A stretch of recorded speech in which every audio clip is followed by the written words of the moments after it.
Hi, and welcome to the first part of the tutorials of Quantum Force, our new release for Reaalflow.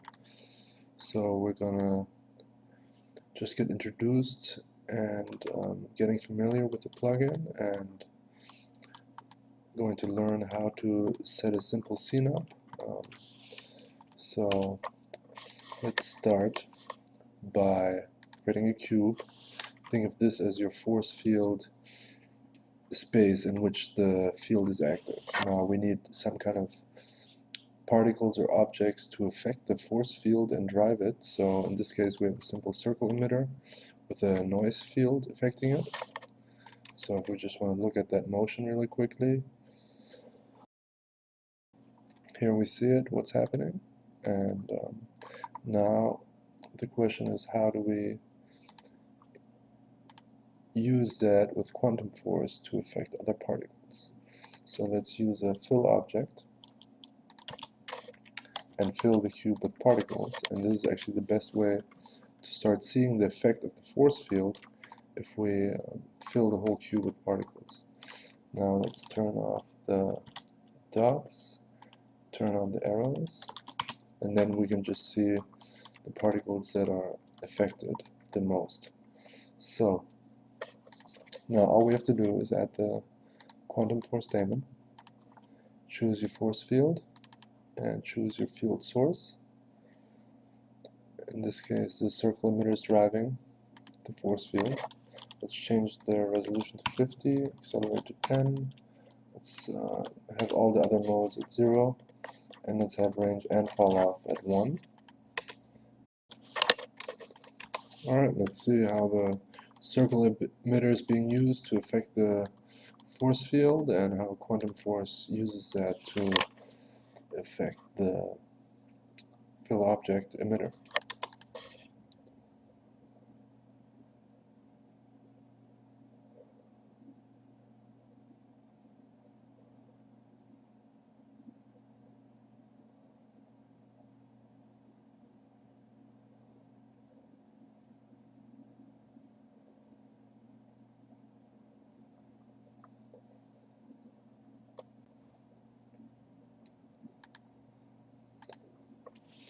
And here we can play the simulation, and we can see how the particles are being affected and continually accelerated even if they're not around the radius, and that's because of the grid cell technology behind this plugin that allows to store the velocities and the force in the cells even after the particle has left the cell.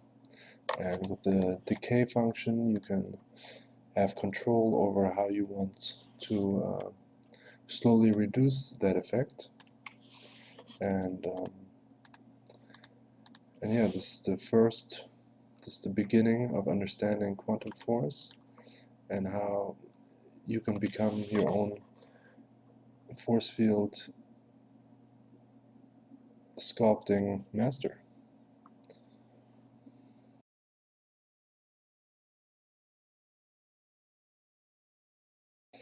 And here I've simulated the same settings but with a decay of 100, and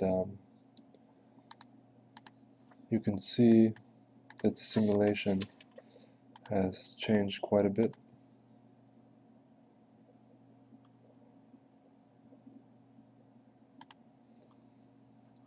You can see that the cells are not remembering what happened afterwards, and the effect is killed off instantly, so only around the circle particles are they being accelerated and not frames after.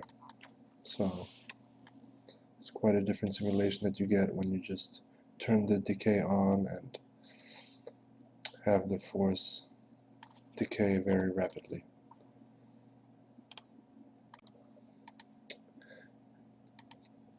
Now let's see what happens when we turn accelerate to 0 and just use push. Push affects the particles differently. It doesn't continually accelerate them, and this can be good for a number of things, and here you can see what's happening.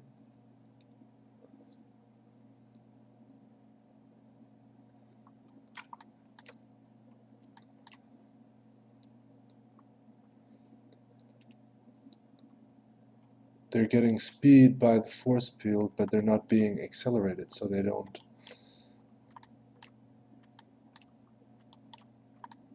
continually shoot in that direction, and it's a more modest way of affecting your fluids. It's not so drastic, and can be quite interesting what you get with this effect. Here you can also use the decay as well. So let's look at that simulation. So they're only, you can really see it here in the simulation, they're only being affected around the particle and just pushed around, and then they have a slight speed which they retain.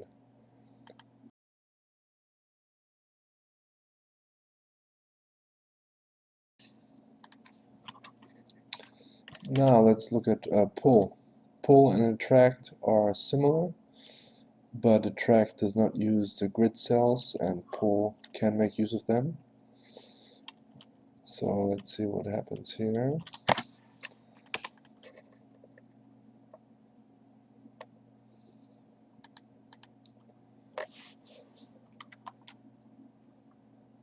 So you can see as soon as the radius around the particles are reached, that the particles are trying to move towards the field source particle. And again, the decay is on 0, so that means there is no decay, and you can really see the force field in action. All these particles are continually trying to go in the direction of the first particle. So let's look at that. Let's turn the value up to 50.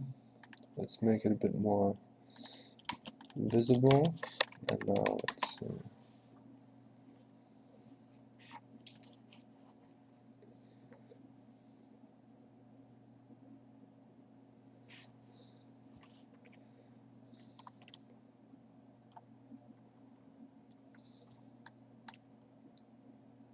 You can really see with the arrows here what's happening to the particles. And here you can see that they're all trying to follow the source particles.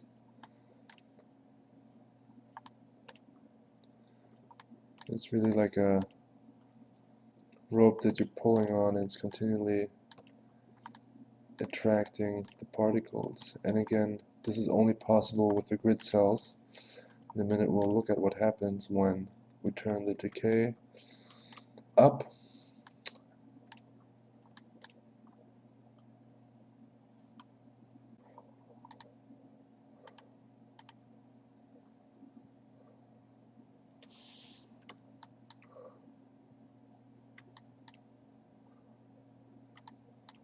Here you can see the force field affecting the field object, the fill object, and how they're trying to follow the source particles.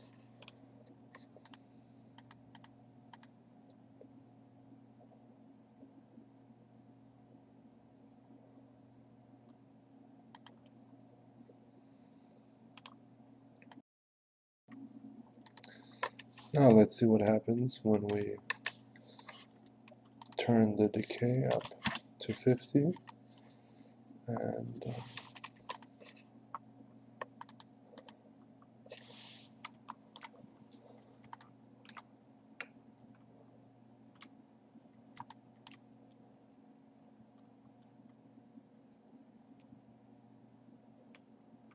can see that the effect of these strings following the particle gets less,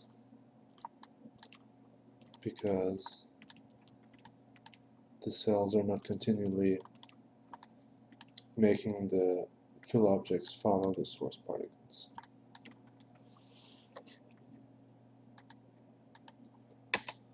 Alright, and now we're not going to cover heat in this tutorial. It's coming up in another round. We can quickly take a look at attract as well. Now attract works without even having a field,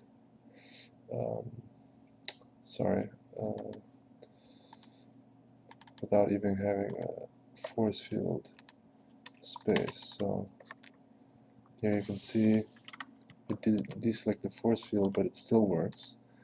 So there are no cells remembering anything.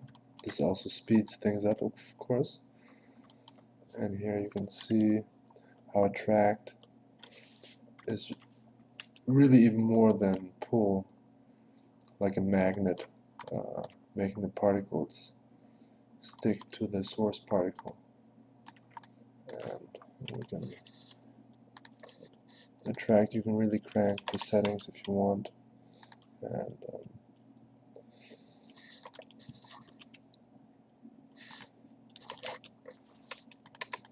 let's see here. Let's turn the arrows off for a second.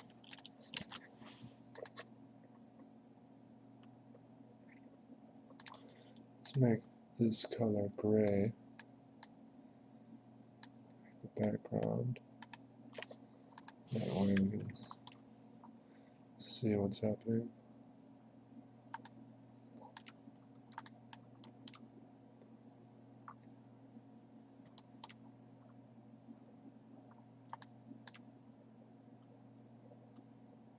And here they're being attracted again to the source particle with the radius. And you can also play with the drag daemon. If you want to crank up the attract setting but slow them down, it's no problem. And as you can see, just with these few modes, you have a lot of control over your particle simulation.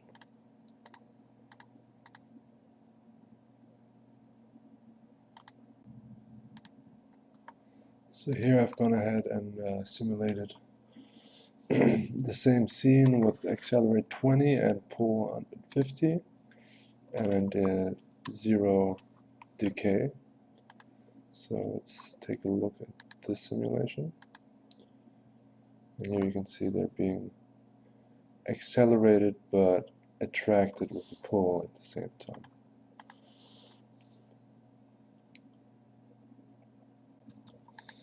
Now let's take a quick look at the filter option, and just to make it clear, we're going to turn down all the different modes, and I'm going to create a new container, put that under exclusive links, and we'll add a gravity daemon just for the container. And now what we want to do is we want to filter out particles in the radius of the field source circle particles.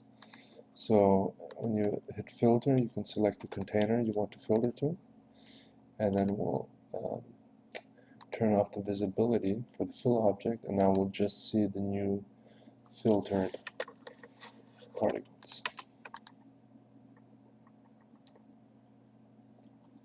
And here you can start to see particles appearing with the gravity, so they're falling down.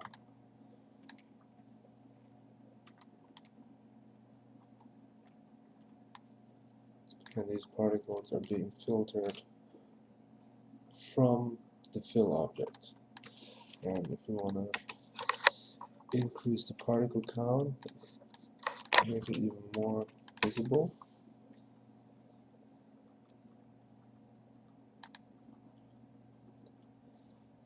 and this is really an effective way to create new particles You can even use it as a particle emitter if you look at it that way. If you never look at the source particles and just the filtered container particles. So here they're being spawned as soon as they touch the radius.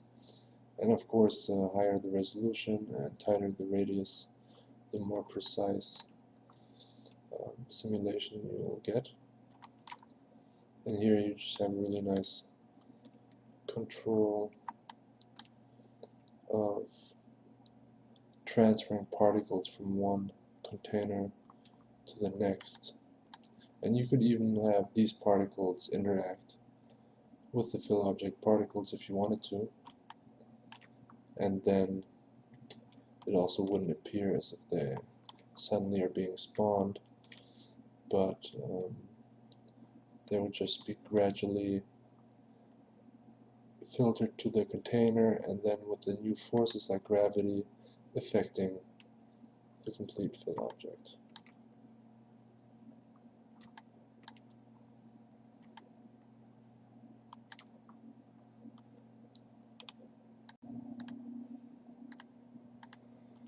So here we can see what's happening, being filtered to a new event, and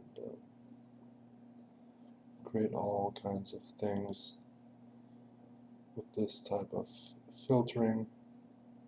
Of course, you can also use objects to filter particles to another container. Thanks for listening so far. I hope this was a good introduction for you to get started, and watch out for upcoming tutorials and more information on how you can make use of this new tool. So stay tuned, and thanks for watching.